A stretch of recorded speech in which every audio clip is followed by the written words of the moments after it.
welcome everyone here to the Castillo de San Marcos National Monument, Harvey National Park Service, and welcome to a demonstration of a 1740s musket and cannon firing demonstration. Usually we fire the muskets, had a few extra troops, decided why not fire the muskets and the cannon today. Now before we get started though, we do have a few safety regulations, for your safety as well as for the safety of the fort. During the program we do ask, please stand on the other side of this white line. After the weapons are secured, feel free to come across the line, ask any questions, take any photographs, not until the weapons are secured though. Also though, while you're in the fort, we ask that you please not sit, stand, or climb on the cannons, the cannon carriages, or the shell stone walls of the fort itself. Now we ask that because the stone this fort is built up close, this is actually very fragile. It can very easily crumble away. Might come off at small little pieces. Slowly but surely though, those small pieces start to add up. So that's why we ask, please do not sit, stand, or climb on the shell stone walls that the fort is built of. Now first off, we're going to fire the muskets.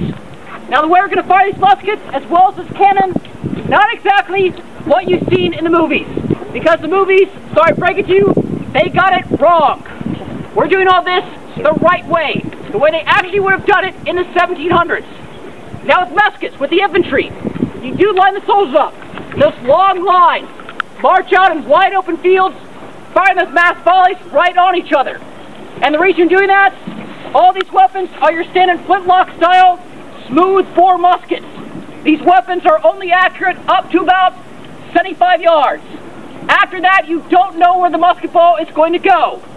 That's why you have to get so close and get as many guys in one line, because if everybody points and fires in the same direction, you've got a good chance that somebody will hit somebody on the other side. Now the way we're going to fire this also, not what you see in the movies. This is how they would have fought on the battlefield. It takes about 15-20 seconds to reload this weapon. You don't want to fire all the muskets at the same time. You constantly want firing go on the battlefield. So you fight with multiple lines of battle. One line fires a volley. As they are reloading, you have a line behind them that advances forward, stops, goes to the fire commands, and they fire volley. But the amount of time it takes for that second line to advance forward, come to a halt, go through the fire commands, and fire volley, that's right about 15-20 seconds, the amount of time it takes to reload this weapon. The first line is now reloaded. They now advance forward, and they fire volley. On the battlefield, you can fight with 2 or even 3 lines of battle. What you have on the battlefield is volley. Line advance volley, line advance volley, line advance volley. The thing is, both sides are fighting this way. You're getting closer and closer towards your enemy. Before you know it, you're right on each other.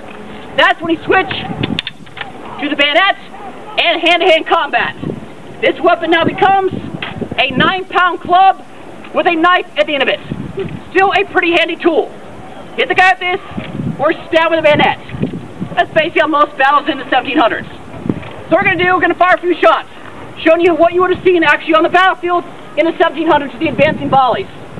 So we're going to finish it off though. If you had to, get both lines together, fire one mass volley, spin enough lead off in one direction, hopefully take out as many guys you can with one mass volley. After you do the muskets though, come back in a few seconds, or a few minutes I say, give you a brief talk about the cannons in the program off at the Big Bang. So I hope you enjoy the muskets. Be back in a few minutes to tell you about the cannon. Hope you enjoy it. 完了蹲下，再打炮，打完他蹲下，再打。就是个打清兵和打清朝的，就那么打。打一枪。打一枪，而且完了有7码半，超过7码半就不到朋友。就是打一枪完了放个地方。后面那个上。退到后面，这不是清朝那个。他们不是退后面，后面那个上。好动。Arma Salambro. La mano derecha al arma. Return las armas. Target. Folks, when I give the command of punting, which is to aim, that'll be your cue to cover your ears if you're real sensitive at all. Won't be too loud, but when we fire the sticks, it'll get quite loud.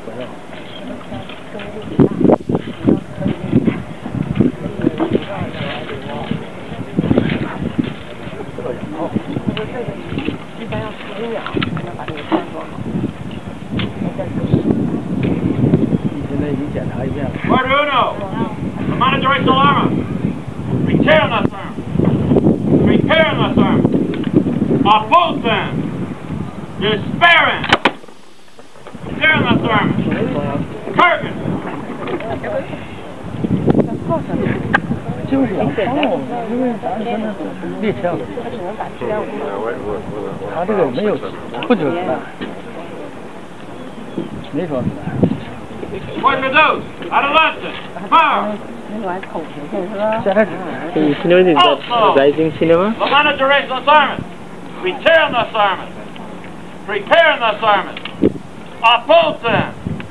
Despairing. Return this armor. Carcass. 这个后面往前走，然后这样子他们两队就越走越近，走最后就刺到那个定德站。挺知道了，是吧？打不死就剩一个知道了。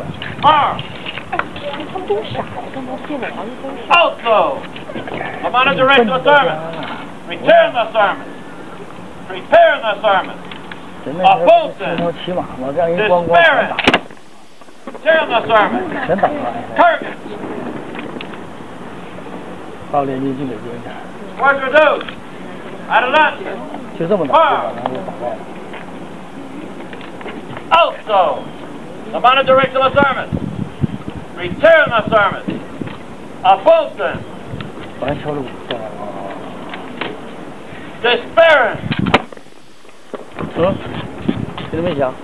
Return the assignment. 就打一枪。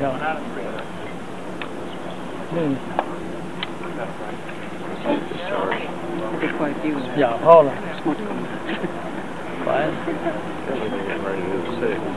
没打响，啪一枪。那两个都没打响，是故意的。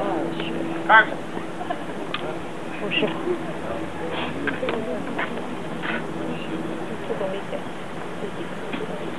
Pretty neat when you get kind of at this angle, because the nose moves back and nothing else doesn't look. You couldn't even see the bridge the way I had it going.